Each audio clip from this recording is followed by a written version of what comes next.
Now, it is time to switch gears to a different format. Now we move on to the colloquium roundtable. Professor Catarina de Silveira is welcoming representatives from companies who are leading in the way in integrating purpose into their strategy and marketing practices.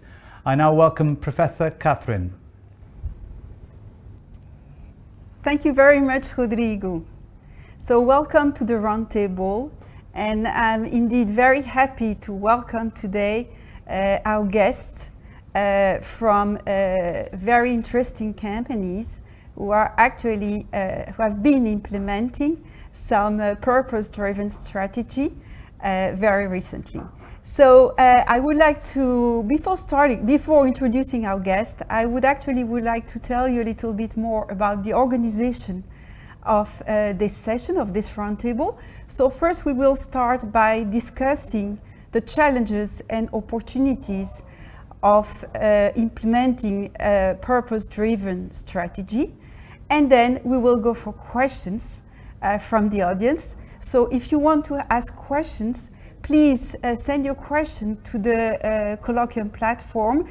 Unfortunately, we won't be able to take all the questions today, but we will select some of the questions. So now let me introduce our guests. I will start with the ladies, and I would like to start with Catarina Gouveia. Catarina Rocha Gouveia sits at the executive board of CUF, the largest healthcare private provider in Portugal. Thank you very much, Catarina, for your participation. Thank you, Catarina. So let me now introduce Marta Sousa. Marta Sousa sits at the executive board of BRISA, Autoestradas de Portugal, acting also as Chief Transformation Officer. Thank you, Marta, for being with us. Thank you. We're also welcoming today António Casanova, who is the CEO of Unilever FIMA. Thank you, António. Thank you, Catarina. And finally, I would like to introduce Ludovic Reysset, who is the CEO of Danone Portugal. Welcome, Ludovic. Thank you.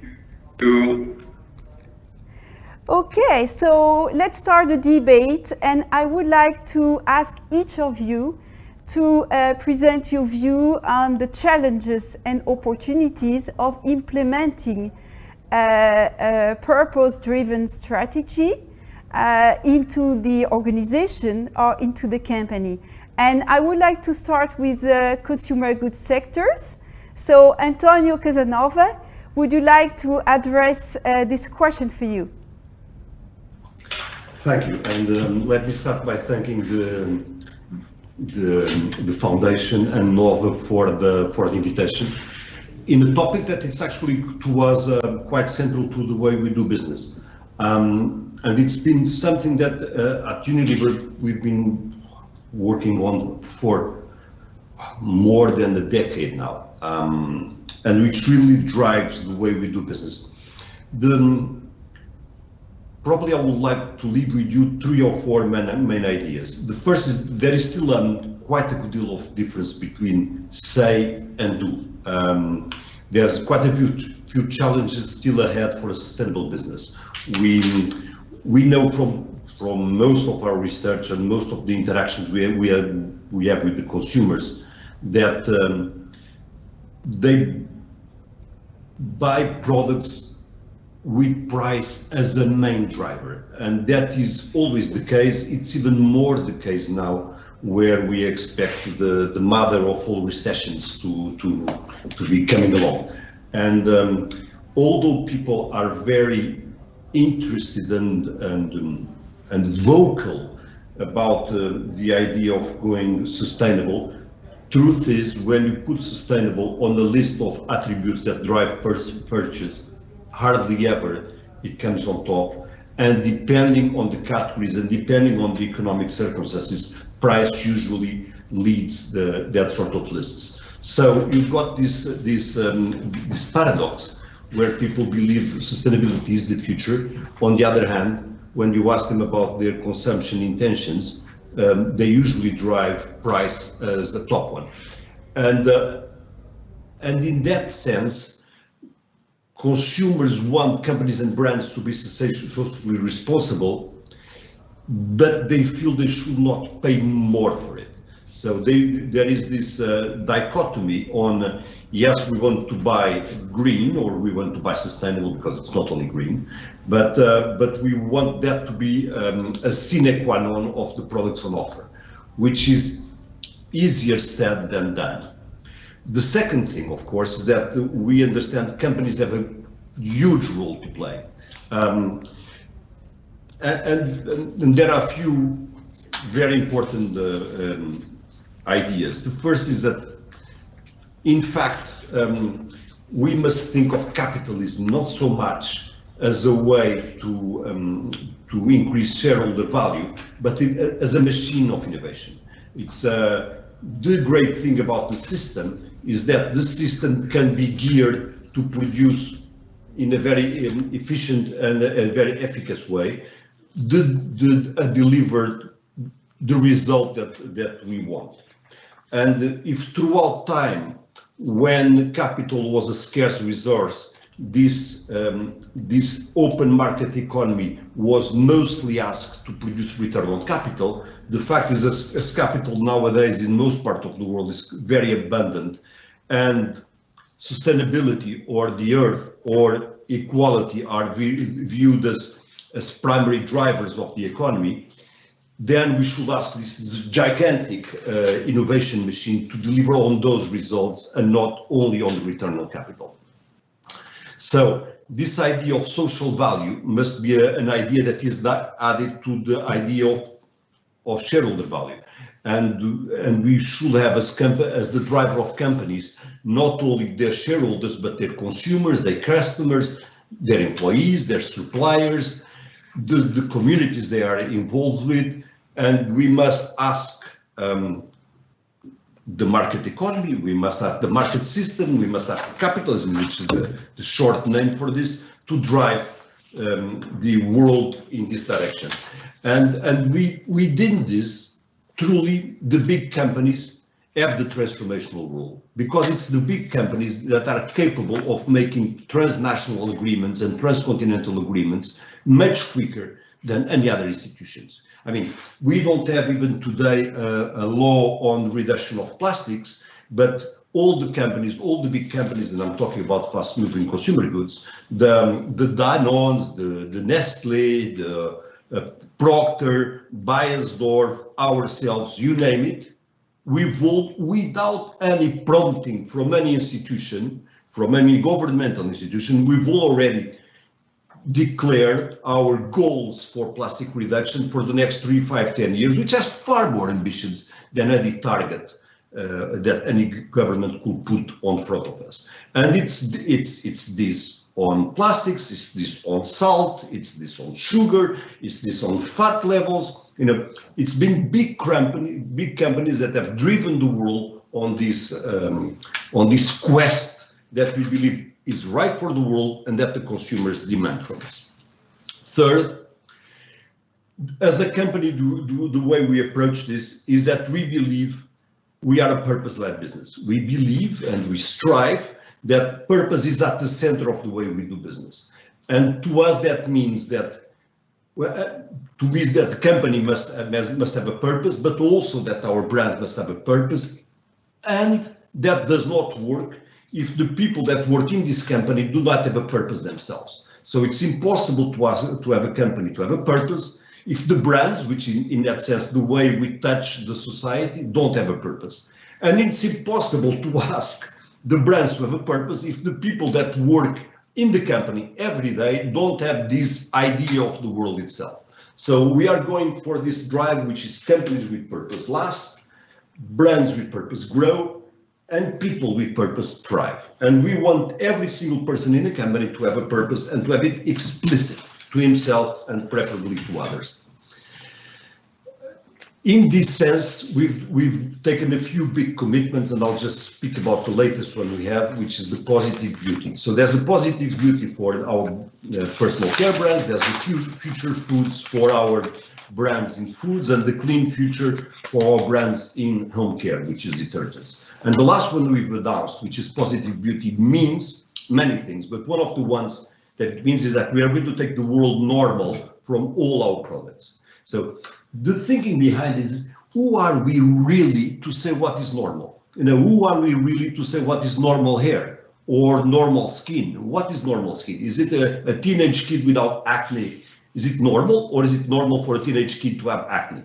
Is it normal for people to have the same type of oil-free, dry-free hair, or is that the normal bit in society? And we are, and the most important thing is that we think this, at the end of the day, drives people's perceptions, and it drives the way of what is good and bad, and it drives their way, their self-esteem, and really we should be here to increase everybody's not self-esteem, and not here to, through the way we do business, influence what is or was thought to be a standard of society, without any true reason behind it. And my 8 minutes are gone, so I think I'll go about the rest when the questions come through. Thank you. Thank you very much, Antonio. I see that you are very organized, and thank you. So I actually would like to suggest to stay in the consumer goods sector. And I would like to ask Ludovic Reysset, who is the CEO of Danone, maybe to build on what António Casanova presented in terms of challenges and opportunities of implementing purpose in an organization. Thank you, Catherine. Thank you for the invitation. We try to be sharp also on the time management as Antonio. Just to build on Antonio's points, and also we'll try to answer on what has been said by the amazing speakers just before us. First, to say that everything we say depends obviously on the context, on the geographies. Obviously, you don't do marketing with purpose in a developed country versus a developing countries. And there is a very interesting survey done by McKinsey very recently called the Meet the Next Normal Consumer, that highlights these differences between being in Brazil or being in the UK or in Portugal, for example. The second thing I wanted to highlight, we had an amazing two speakers from Patagonia. I think it's important to explain what is B Corp very quickly, and entreprise à mission. So B Corp is more than the certification, and for the people who don't know B Corp, I really invite you to have a look. It's a movement, a huge movement born in the US. It's a vision, it's a force for good. Now you have more than 3,500 companies being B Corps. B Corps companies aspire to use the power of business to solve social and environmental problems. So in order to be B Corp, you really need to meet rigorous standards. And Antonio just spoke, but there are some brands from Unilever also that are B Corp. Patagonia is obviously an ambassador of B Corp. Danone today, we have half of our turnover being B Corp, and we are aiming to be 100% B Corp by 2025. And finally, entreprise à mission, which is, I think, very interesting also in this discussion. It's a new governance model voted by law in France in 2019, and Danone is the first listed company to be entreprise à mission. It's really a model where basically you align your objective with a purpose. You heard about the Patagonia purpose a few minutes ago. The Danone purpose is to bring health through food to as many people as possible, and everything we do go in line with this purpose. So we have an independent committee that track what we set, what we do, And by the way, the chairman of this committee is the ex-CEO of Patagonia. So I just wanted to, I think, very interesting these 2 points. Now, to build what has been said as well, I think there is a huge gap between, and Antonio touched it also, between what the people want to do and what they really do. And there is again, I invite you to see a very interesting survey done by BCG very recently in December last year, 2020, where they have been tracking 15,000 consumers, asking before and after.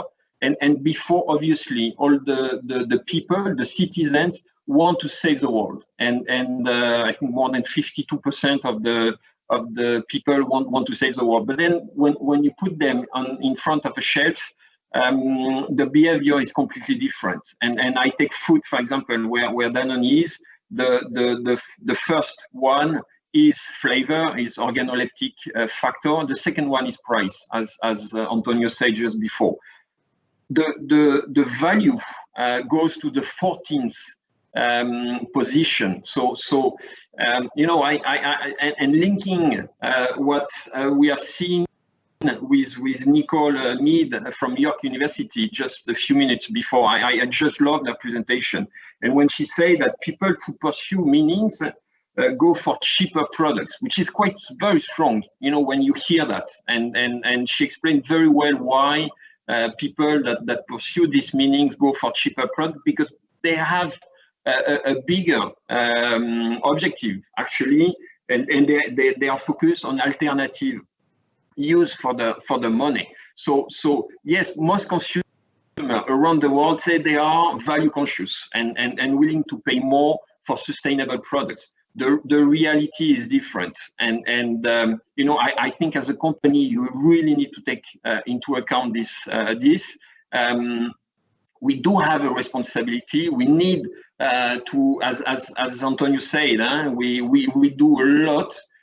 Obviously, it's not enough. We need to do even more. And this value consciousness as a general mindset from the consumer, even if the correlation is very difficult. Then when you talk about this purchasing decision, it's a responsibility to make it happen. And I think this is really key and amazing and very interesting, actually, to understand this, because I think that sometimes there is a confusion between both, and you know, and we have plenty of best in class, but also failures even in our company. And just take one, we launched last year a very purpose-oriented brand called Juntos, and we have been disappointed by the result, because we didn't match this gap between what the people want and what they really do. Thank you, Antonio, for a very interesting contribution. We will actually go back to this gap between intention and behavior, because this is really interesting to analyze within the context of this purpose question. Now let's move to the health sector, and I would like to ask Catarina Gouveia to share her experience with us on implementing or developing a purpose in a health private organization in Portugal.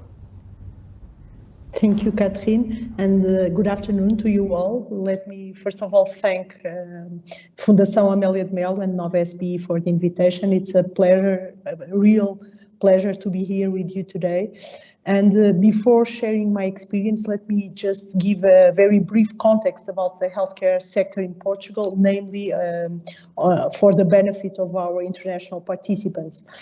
Portugal is, as you know, a relatively small country, so we have around 10 million people, and its health sector has a hybrid model because we have both public, social, and private players, both at the payer and at the provider level.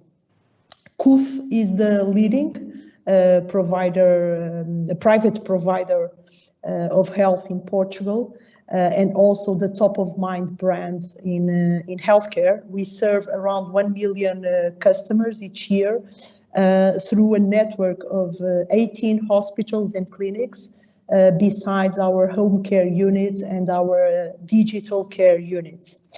When I think about the topic of our discussion, and namely about how the pandemic context served as a trigger to clarify our brand purpose, I would like to start sharing that we, by coincidence, we launched a relatively structured exercise of defining our purpose just before the beginning of the pandemic.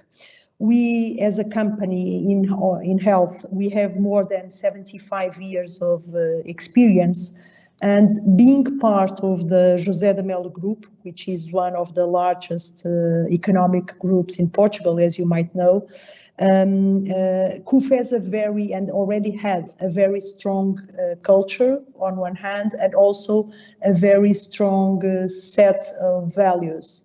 Nevertheless, we felt that it was important to explicitly define, and then afterwards to explicitly communicate our purpose, and that's why we launched that discussion. We knew, and that is probably by definition, of course, and all the experts on the field taught us that the purpose is and was at the core of what defines us as an institution. And so our internal discussion was or would lead us to bring that to the surface. And so that was our intention 1 year ago, as I was mentioning, when we launched it. And then the pandemic came and we interrupted the process. But what is really interesting is that what happened since then was very profound, and it was also revealing and probably helped us to think about the purpose of the company. I would say, and this was already mentioned before, that these last 12 months in this pandemic context were an example of what moving from what a brand says to what a brand does really means. And I would, in this context, would like to share our experience along three key ideas or three key topics. First of all, the pandemic reinforced and somehow probably created from scratch the need to manage a number of significant trade-offs, both at the strategic and at operational level. An example of a strategic trade-off that was very relevant for us and for all the healthcare companies, I would say, in these last few months, was the need or the decision to focusing on COVID-19 patients vis-a-vis the other patients and the other diseases. The treatment of these COVID patients was, from the beginning, as you know, assumed by the National Health Service, and that meant that private providers could have chosen not to treat these patients, and that was probably the most interesting decision from a profit margins perspective and from at the limit from a shareholder's perspective. Nevertheless, we felt that was not the right decision, and that was not the right decision mainly because our patients, in such a special and such a fear context, needed to keep counting on us for any kind of health need, and so for me, deciding otherwise, so deciding not to take those patients in, would have been a customer relationship breaker with significant impact in our brand and at the end of the day in our company's value. So CUF decided for that reason that from day one, so from March 2020, 1 year ago, we decided to treat these patients together with all the others. And for that, we dedicated 2 of our largest hospitals, and then afterwards, even more resources, including namely a significant number of ICU beds. This was only possible, and António already mentioned that, this was only possible because our teams were completely aligned with what we assumed as being our central role at that time for our customers, the traditional customers, but also new patients that came in, including patients that came from the public side, and so people, Portuguese in general, that have access to our treatments in our hospitals. So this, as I was saying before, was a real example of what bringing CUF purpose to the surface could mean. A second example, more of at the operational level, was to the need to manage the conflict between assuring maximum security to patients and employees on one hand, and providing broad access to patients and their families. As you know, clinical security is at the core of what a hospital does, but in this pandemic context, it gained an even greater relevance. And so, in spite of all the measures we took to somehow ring-fence our hospitals, we were forced to regulate access, and thus meant limiting visits to our patients, which meant sacrificing a key element of what our model of care stands for. And this was one example of a trade-off that otherwise we would probably have managed differently, but again, the need for putting security above all forced us to do this. Second idea, companies, and again, in any context, but especially under a crisis context, need to define very clear ground principles to guide decisions. And that this means making both the objectives very clear, but also the risk limits we want to take. And we did that, and thinking about these last 12 months, I would say that we benefited from 2 things that were key. First of all, a very agile crisis office that was in place for some weeks along the way, and that helped us to define the principles and to decide on the initiatives and the actions, but also reinforced internal and external communication tools. And here the marketing obviously played a very relevant role. Thirdly, these ground principles that companies need to define are then tested on the ground, and we felt that very seriously. There were moments of truth where the principles that we have defined were really tested. 2 examples. One, when the trade-off between our financial sustainability and the social or the human responsibility was under challenge. I mentioned this before. This was for sure a key aspect of what was behind many of the decisions we took. And in that process, I would say that reflecting upon what our founder, Mr. Alfredo Silva, and the José de Melo family would have done, and what our purpose really implies, helped us decide in a significant number of cases.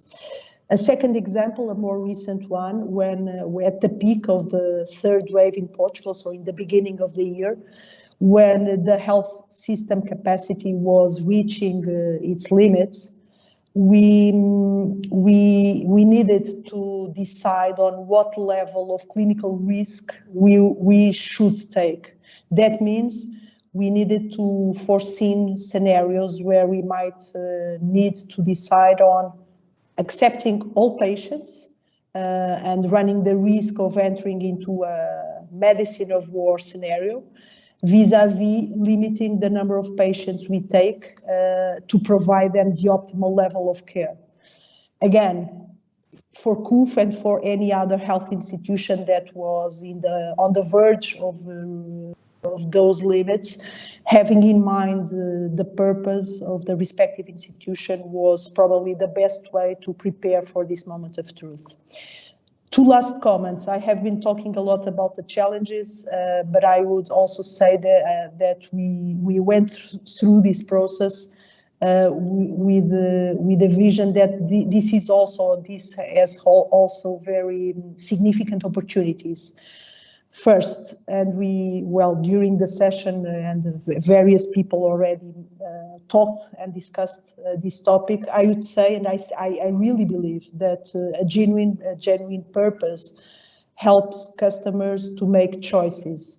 We then need to see if they are willing to pay for those choices, but they definitely value the fact that companies are transparent and consistent about what drives their actions, because that also strengthens the relationship between companies and customers. Secondly, employees act proactively as brand ambassadors when they identify themselves with the company's purpose, and at the end of the day, that reinforces the overall customer experience. And us at CUF, we have a very good example of that.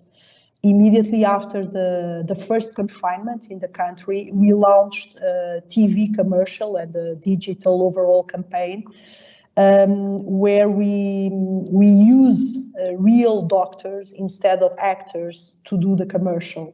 That is something that would have been impossible before that, because as you probably know, the clinical staff is relatively reluctant to use their own image, namely at a TV commercial. But at that point in time, the purpose was really at the surface, and we were all very aligned about it. And they moved to do it with a sense of responsibility that is also ours. Thank you very much, Catarina, for the extremely interesting contribution, and thank you so much for also sharing your experience so genuinely with us. We will now go to the mobility sector, and I would like to ask Marta Sousa to share with us her perspective on implementing a purpose-driven strategy in an organization like BRISA. Thank Marta. you, Catarina. Thank you. Good afternoon, everybody. Real pleasure to be here today and to participate in this brilliant colloquium, greatly organized, and which is really a unique initiative in Portugal. Again, and for the benefit of the audience, so that we are all in the same page, I'll have to give you a few words on BRISA for those of you who are not that aware. BRISA we are a leading European motorway company, and we have built and we operate the backbone of the Portuguese road system. So we link north to south, east to west in Portugal. 1,200 kilometers of roads, and this is the BRISA motorways. However, we do have other businesses and brands, some of which some of the Portuguese people might know. Via Verde, which was the first electronic toll collection system in the world in a motorway network.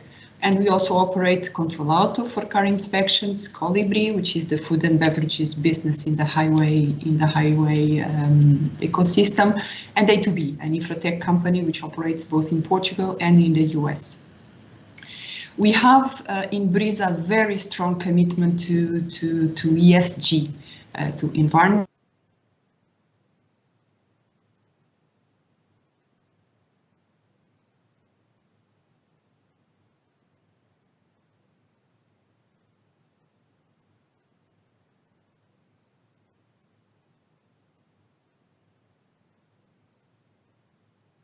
position for it's not the first year, and something we're very proud of. We're also very committed promoters of green mobility and decarbonization. So until the end of this year, to give you an example, we will have in our entire network electrical vehicles charging stations, which is a much needed move to accelerate the adoption of electrical vehicles. We're also certified as a family responsible company, which means and shows our commitment to work-life balance. Now, moving on into what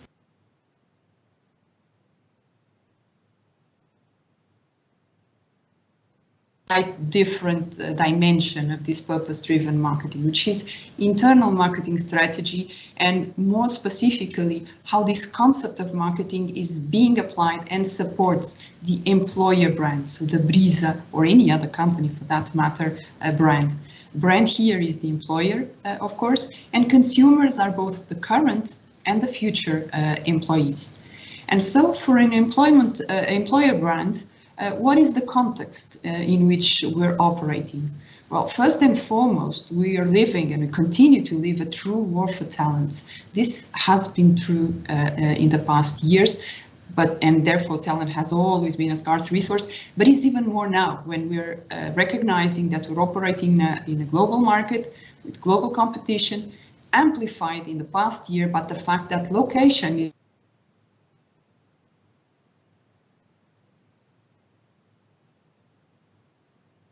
we must put in practice. Sorry? So, sorry, Marta, we have some sound issues. So from time to time you get interrupted, but please go on. Okay. So what I was saying is that if we employers want to attract and retain our best people, we must put in practice marketing fundamentals. And those would be understand what the people expect from the company, have a sustainable and differentiated proposition and adequately communicate it. A second relevant element for this context is that every company operating in an open market has an employer brand, whether we like it or not. What we need to recognize is, are we the ones building and shaping that brand? Are we designing and communicating its employee value proposition? And the answer is simple. If we are not doing it, we must do, because if not, and as said, somebody else would be doing it on our behalf. The third part of the context, the third element, is that the people needs and aspirations are higher. People demand more from the company they are part of. They expect things like flexibility, agile and remote working, digital and transformational projects. They want empowerment. They want to belong to a company that makes a positive impact and allows them to have their own personal impact. They want to grow and evolve. They want work-life balance and see the company embrace values such as diversity, for example. They want green, not grey organizations. And therefore, having this context in mind, what would be the opportunities? Well, first, to build and shape a winning employer brand, the purpose is a must-have. Purpose is really foundational. When it comes to talent, I think it's not a secret and everybody knows that. Employers no longer choose, they are chosen. And therefore, there is this need for a compelling proposition and a distinctive total employer experience, but sustained in real and truthful reasons to believe. This is essential. Actually, I would even argue that purpose plays a bigger role in an employer brand than with consumers or stakeholders. Has been said that people don't buy what you do, they buy why you do it. The why in this sentence is the purpose. So building and nurturing an employer brand with a genuine and authentic purpose, which resonates with the people we want to appeal to, is a huge opportunity now more than ever. However, there are also challenges. And the main challenge is that the true worth of an employment brand is actually linked to its authenticity. And I think Catarina also mentioned this. If the brand proposition we build is not true, is not genuine, is not authentic, it's not felt and lived every day in the company and in the people's lives, we may run the risk of what might be called an employee reality shock. This could happen for a large number of reasons. I mean, from the simple fact of an overselling from the employer side, to employees not being fully aware and informed of what, for example, is the company culture and then not fitting into it. The result at an extreme could be negative to our brand equity, but of course this is something we want to be aware and avoid. A second challenge, which is rising, I would say heavily, is around people's needs and aspirations. People expect and demand more from an employer, and rightly so. An employer can and should, if possible, offer more autonomy, more flexibility, efficient work methodologies, give more delegation of responsibility, embrace sustainability practices, support causes, and the list could go on and on. And this requires change from the companies, good change. However, it also requires some specific behaviors from the employee side. And they themselves may also pose a challenge. It requires stronger commitment, higher accountability, embracing interdependency as the only way of working in today's world, and actually be resilient to handle everything else, including the pandemic. The net of this is that people need to be available to reconcile their individual wants with the collective needs. And this is, of course, easier said than done. Collective needs here are the team needs, the department needs, the project, the company momentum, and again, the list could be more extensive. To be clear, this is not about HR policies. This is about recognizing for each person that it's a part of a whole and needs to fit in and learn or master the ability to work in an interdependent world. So in summary, we are in a war of talent, and we have to cope and recognize that people's needs and aspirations are higher. Having an employee brand is key, purpose a must-have, and purpose is foundational. A true, authentic, and genuine purpose is a powerful tool to build an employer brand, and this is a big opportunity for companies. Beyond BRISA, obviously, I would say. Higher needs and aspirations mean that the stakes are higher for people, for the companies, for the employees. Everybody needs to give more in order to take more. The way to achieve that is through independency. There's really no other way. And that's it. I hope that I delivered this on my 8 minutes. Thank you, Marta. Thank you for bringing this new contribution, this new topic to the debate. It was very interesting indeed.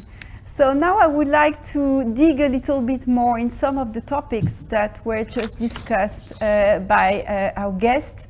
And I would like to ask a question to António Casanova.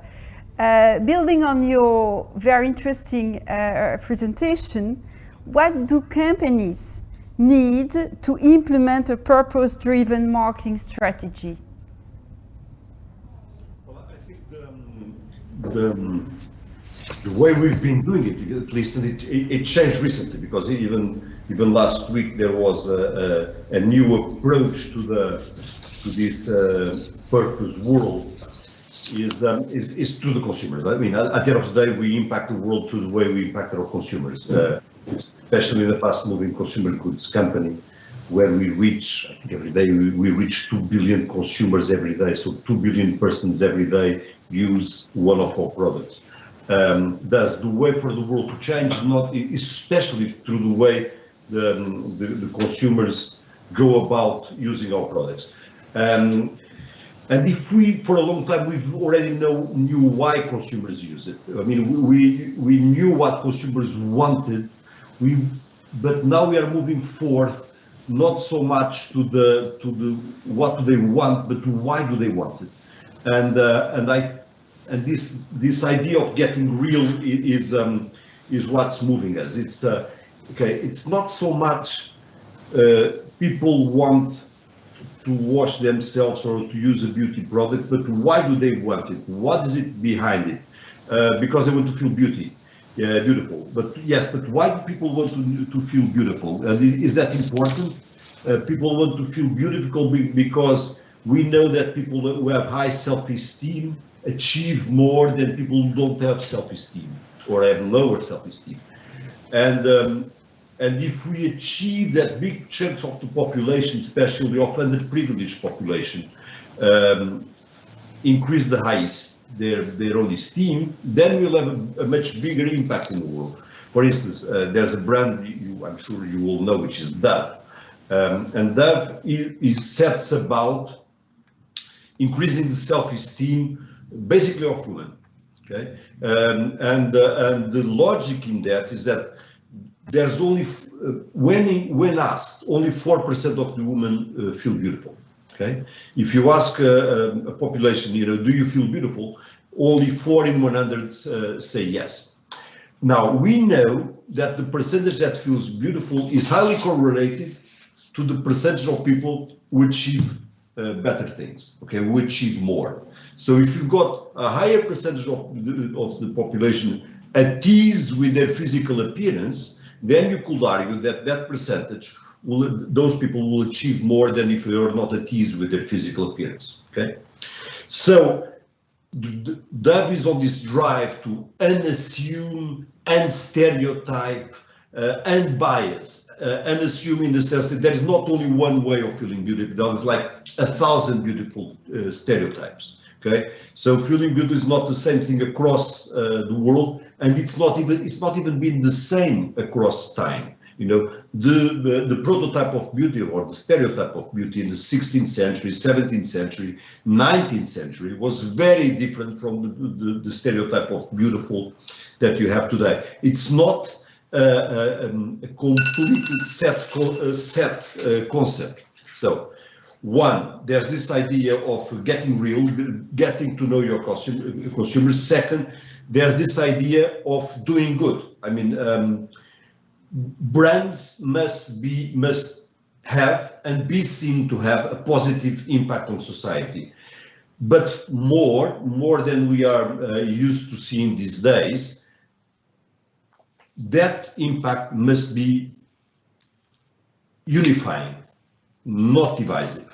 It's not yellow against blue and red against green.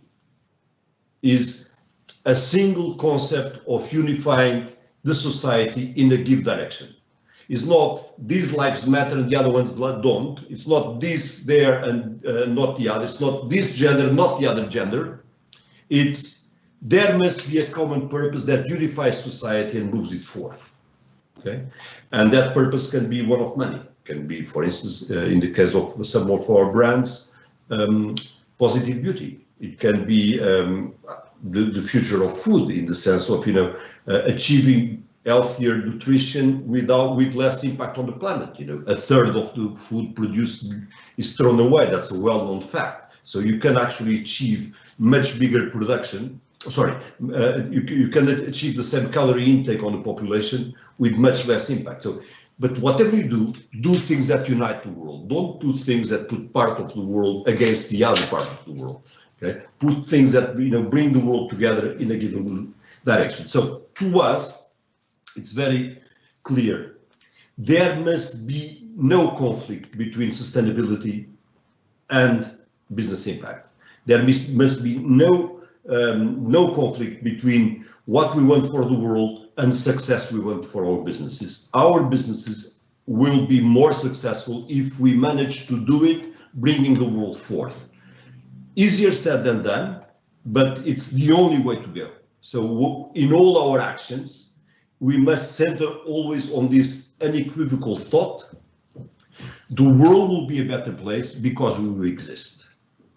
The existence of ourselves as companies will make the world a better place. And that is our right to act. Our right to act comes from the fact that we turn the world a better place than it will be without us. Thank you. Thank you very much, Antonio. So now, building on this, those interesting insights and trying to focus even more on action, how do we make consumers engaging in purpose? I would like to ask a question to Ludovic Reysset. So Ludovic, does this mean that the consumer need an additional benefit, such as promotion or improve experience, to be able to really engage with a brand with purpose? Thank you for the question. I do believe yes. I think one of the conclusions of this afternoon discussions and presentation is probably very complex to engage with a brand and to touch this purpose, right? And you know, I just to take some words from Professor Michael Norton from Harvard, saying, you know, if you do too much, if the consumer becomes suspicious, if you don't do enough, you know, and as Antonio said, I mean, we do have a responsibility to do a lot and even more than that. But taking two examples, maybe to answer to this question, as a food expert, you know, you can see around the world there is a big tendency of having this, what we call this bulk stores, you know, where you go with your own recipient and then you fill in. So obviously there is a huge purpose behind, right? Because you ecologically is much better for the planet, and there is no doubt on that. But there is a benefit for the consumer, which is economical, because it's cheaper to go to a bulk store. So yes, having a benefit, you put your purpose in an exponential level.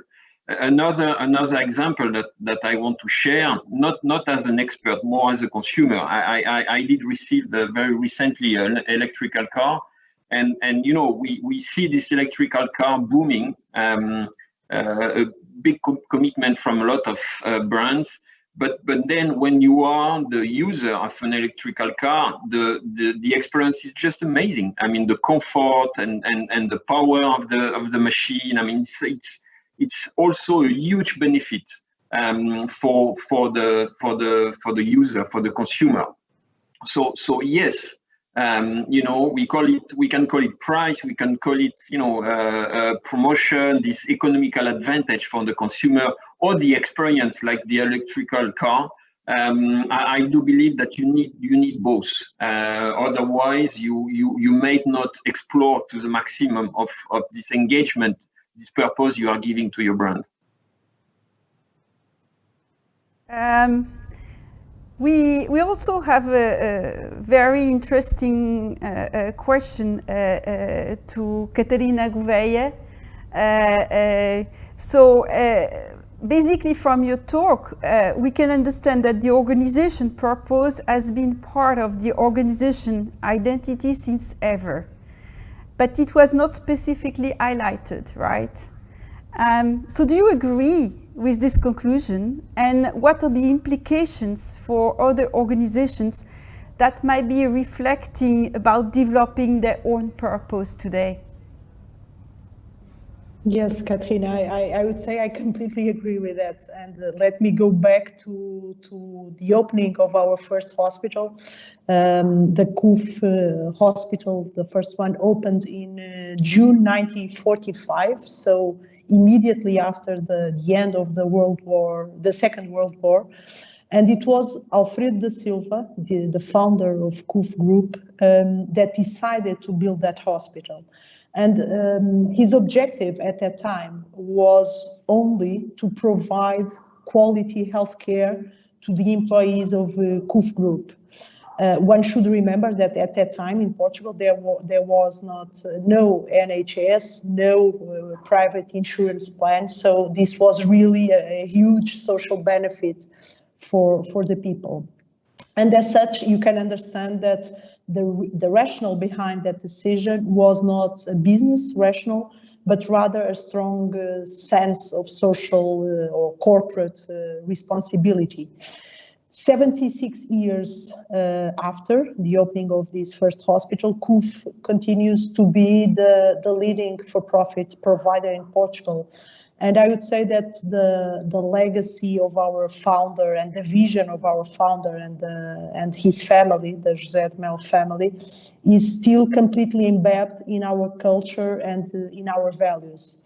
And that explains why our purpose is part of our identity since a time when neither the companies nor the universities and the business schools talked about purpose. So purpose is probably a word that at that time no one used.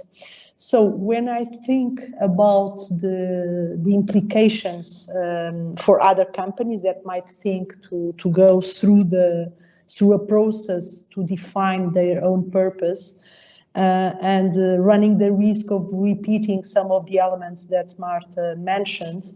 I would say 2 or 3 things. First of all, the definition of a company purpose should be similar to an excavation process, as someone put it before me. And this is the way to go really deep and to find out what's our DNA, what is our unique mission and role for our customers, but for community and society in general. Second, this process should also lead to important debates on the positioning of the company vis-à-vis the main competitors, and could also lead to relevant conclusions about the portfolio of products and services that we should offer our customers.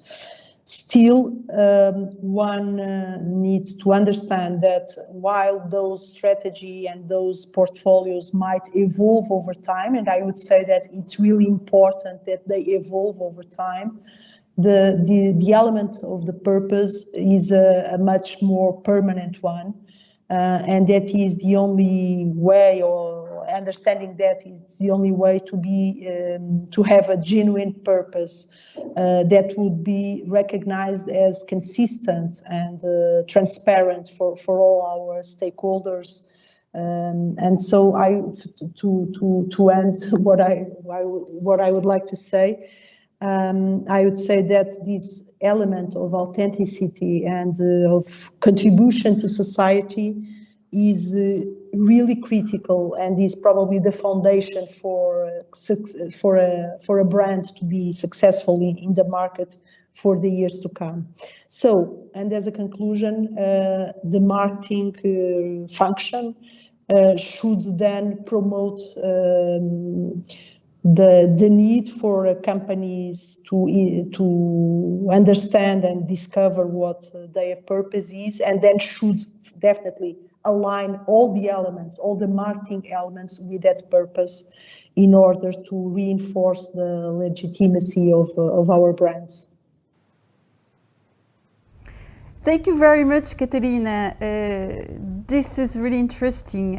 We have been receiving many questions on how do you find the purpose? Where does the purpose come from? And I think that your contribution is actually supporting and nurturing in a way those many questions that we have been receiving. Thank you. Now I would like to ask a question to Marta Sousa about purpose and employer branding. So, Marta, you said that employees expect more from the organization they work for.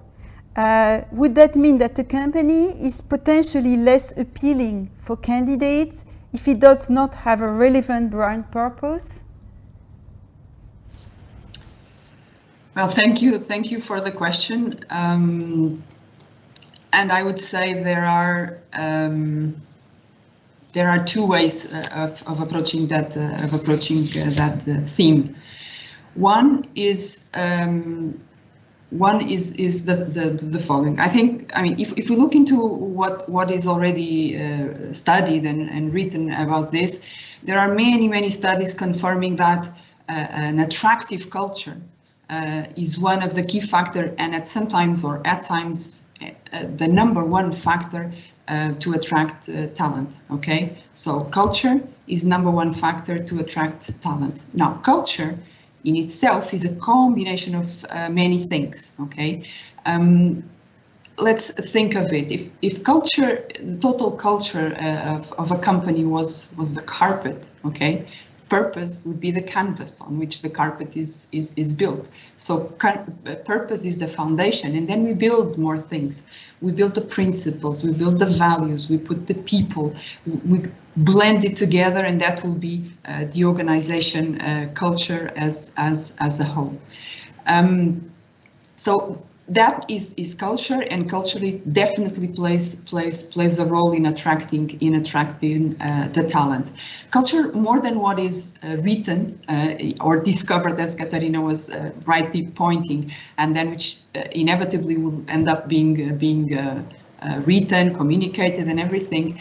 But there's an invisible element of that, because culture, at the end of the day, is what is felt every day, is what is lived every day, what the people that are there feel and describe the company being. Actually, that's the reason why so many companies do organizational health studies, because they really want to make sure that what they intend the culture to be is what is perceived by the people as being the true culture, the purpose in action. Now, the other side of it is we need also to recognize, and as marketeers, that what is attractive to me is not the same that what is attractive to somebody else. And therefore, relevance is a subjective matter, of course. And here, there's another thing to take into consideration. More and more, the recruitment process will have to be different and plays a very critical role. Yes, recruitment will have to continue to tick the boxes of the people for their skills, their ambition, potential. So all the going by the book, okay? But they also need to discover, we also have a need to discover, talking to the candidates and talking to the people through the recruitment process, if there is a cultural fit to the company. And cultural, again, here is a wide range of things. Purpose is the basis, but it's way beyond that.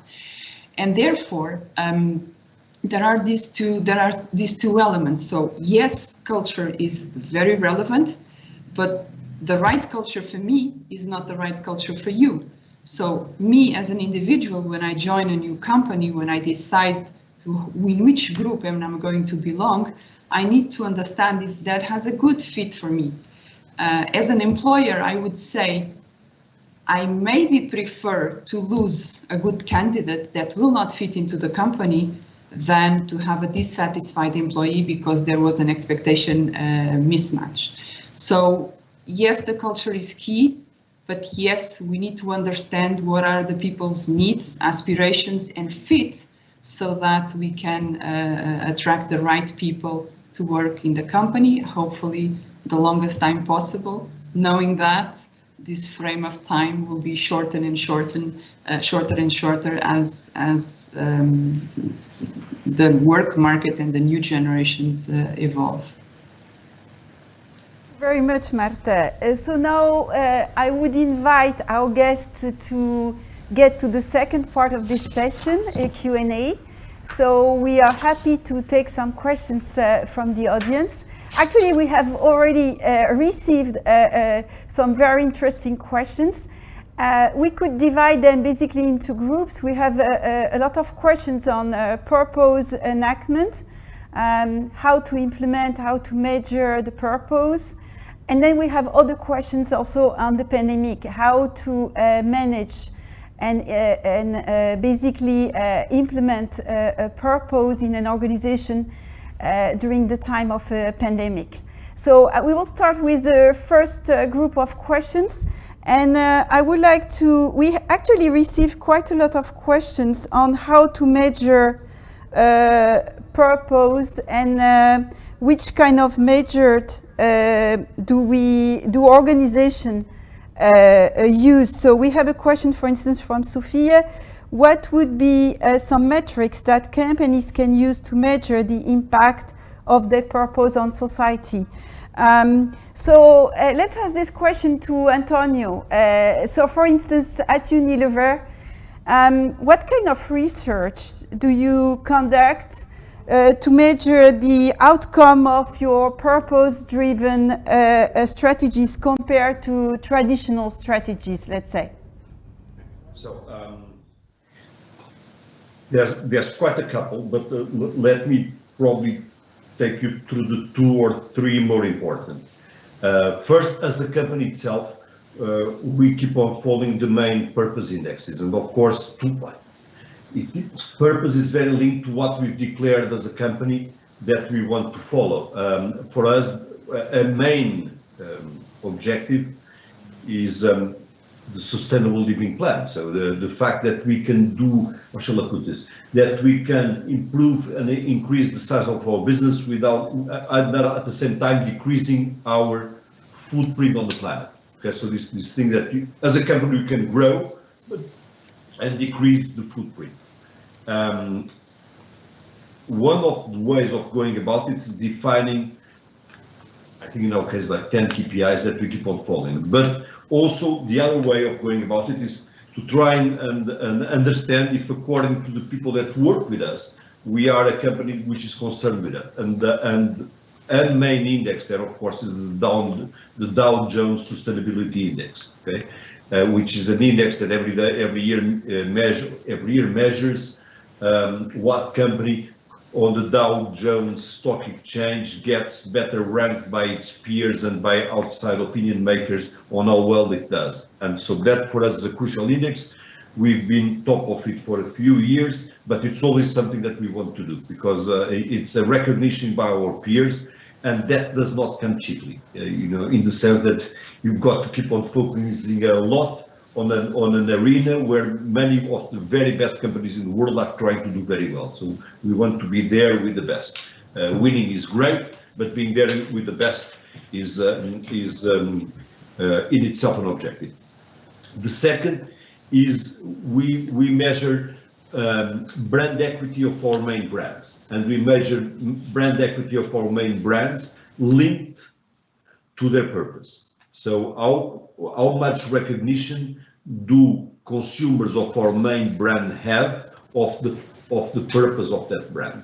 Okay, so for instance, how many consumers of Dove recognize that Dove is a brand concerned with self-esteem, and mostly with ladies' self-esteem. Okay, what percentage of Skip consumers know that Skip is concerned with children and with outdoor living for children? Okay, so are our brands aligned in their communication and on the way they approach consumers with what is their purpose? So without a further ado, I think those are the big things. The first is as a company, and basically that is world rankings and peer rankings. Second, brands. Are our brands linked and recognized by our consumers as being linked with the purpose they have and they state? The third and last, I think it's important to say that we've already declared brands that don't have a purpose, or that we cannot build a purpose, or that over time their purpose is not recognized by their consumers, will be brands that will not be part of our portfolio. So those brands will be brands that will do away with over time. So we are really concerned that all our brands have a purpose strategy, and that all of that strategy is recognized by the brand's consumers, be it current consumers or potential consumers. Thank you. I've been receiving very interesting questions on this complex issue on how companies basically can make this trade-off between profits and purpose. So I have a question, for instance, from the SAMS students for Ludovic. Ludovic, Danone is B Corp, right? And it's also one of the first multinational achieving full B Corp certification. So how does Danone manage staying competitive and within this new context? Of this question, you know, and as you understood, I'm a fan of B Corp. I have no interest in B Corp, just to be clear. I should maybe, because I'm a super ambassador of B Corp. So straight to your questions. B Corp is also a driver of brand equity, okay? Because for two reasons. One, it meets expectation of consumer for trusted and purpose-led brands. And second, it's a way to differentiate yourself versus competition, okay? Because today, very few brands are B Corp. So it's clearly a driver of sales. You know, there are more and more retailers organizing end of gondola and location where they put all the brands which are B Corp. So consumer go that, they have this high intention of this trusted certification. As we discussed also before, it's a way to increase your team engagement, because you can, we are very B Corp oriented in Danone, and the people here, they feel, purpose driven, because you have 200 questions, you need to work a lot in order to meet these rigorous standards. So it has a strong engagement from your team. So it's a way to motivate your team also by being B Corp. And finally, for the shareholders, you can gain more power and support from the shareholders. It's a way that you have this certification, and then you can gain more from it. So it's a driver for performance. Thank you. Another question about how to balance profit. I mean, connected to how to balance profits and sustainable purpose. This is a question maybe for Antonio first. How do you balance concretely in your organization the sustainable or the CSR department and the marketing department? Are they connected? Are they integrated? Or are they separated? Okay, so organization-wise, the only place where there's a CSR department is globally. Okay, so there is a global CSR department which takes care of the connection. Well, takes care of many things that I'm sure they'll like to be remembered for, but especially they take care of the many links between these and other institutions that require a central connection. Okay, but now on the everyday running of the business, there is no CSR department. Basically, it's into the brand building functions. Okay, and that comes about from the logic I told you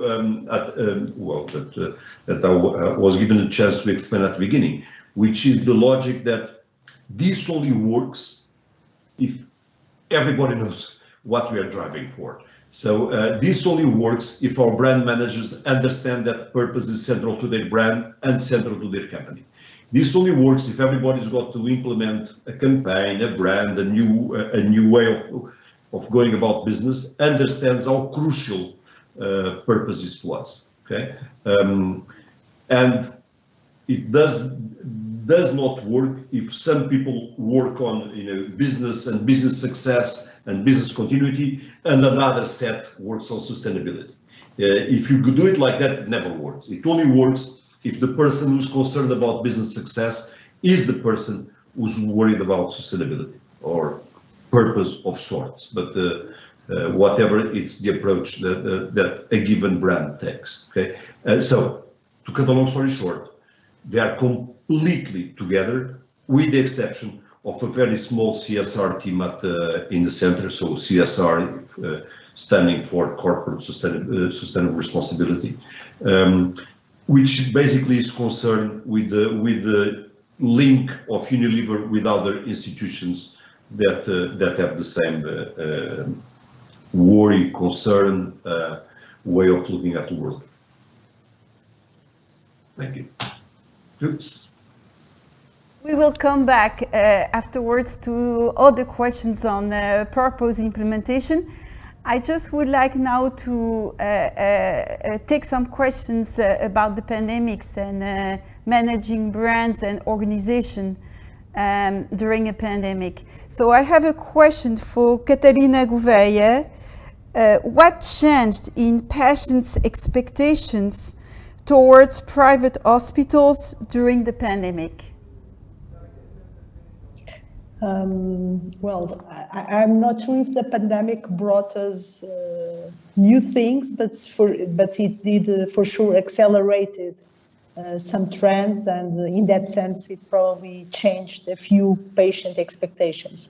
I would start by saying that on health, and namely the provider's side of the market, has been dealing with a number of changing trends in the recent past.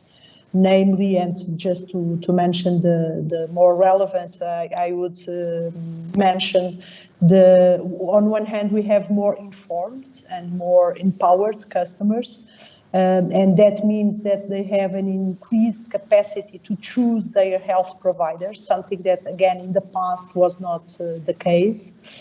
A second trend, obviously, from a more demographic perspective, is we are facing, we need to deal with the aging population and with an increased burden of chronic diseases. Thirdly, we have, thanks God for that, technological evolution, and that enables faster diagnosis and also better treatments. But that comes with normally with increased costs. So there's again a trade-off between better access and increased quality of treatments and cost. And I would say globally that there is definitely an increased focus on value-based healthcare for all agents in the health system. So when I think about what did the COVID pandemic changed, I would say that, and I was listening to what Mr. Vasco de Melo was saying in the beginning. He mentioned a motto from Alfredo da Silva that was, we need to do more and better. So I would say patients expect us all, but now talking about hospitals, to do more and better, in the sense that they would like us to be more concerned about the prevention and the management of chronic diseases, and not only with acute care management on one hand. Secondly, they want us to integrate the care on hybrid journeys, so combining the physical care with digital care. And this is something which is very big, and that we'll see that it will evolve over time for sure. They also want us to provide them with more proximity answers. So home care is rising on the consumer's demands. And probably last but not the least, we also have a responsibility, and the customers expect us to do more on that, on increasing health education, health literacy, for them, again, for the customers to really make more intelligent and informed choices. Okay, unfortunately, we don't have time for much more questions. So we have a very interesting question for all, and I would like to end up this debate with this question. How do you find a purpose as a company? So how do you select and grow it, both internally and externally? So about selecting the purpose, I think that Catarina already gave us an interesting perspective that the purpose was already in the identity from the beginning, right? But I don't know if you have other perspectives or contribution. Who would like to add on this question? How do you find a purpose as a company or as a brand? Well, I can volunteer because I see it in a very simple way. What would happen tomorrow if, for example, in the case of BRISA, if BRISA did not exist, okay? And this is really a very difficult question, or maybe a very difficult answer if our consumers tell us, well, not much of a difference it would exist, okay? So I think that's the beginning of the discovery process, because purpose is really a discovery process. But I would start by saying, what would happen tomorrow if this brand or this company did not exist? Would life go on as usual, or would people miss really relevant things in their lives, in their relationships, in whatever may affect them. And that's, to me, the starting point. Thank you very much, all of you, for those very, very interesting insights and contribution. I also would like to send a big thank you to the audience for their very, very good and interesting questions. Of course, we could talk about these complex topics forever, but we need now to end up this debate, and I will give now the screen to Rodrigo for the following stages of the colloquium. Thank you so much once again for joining us.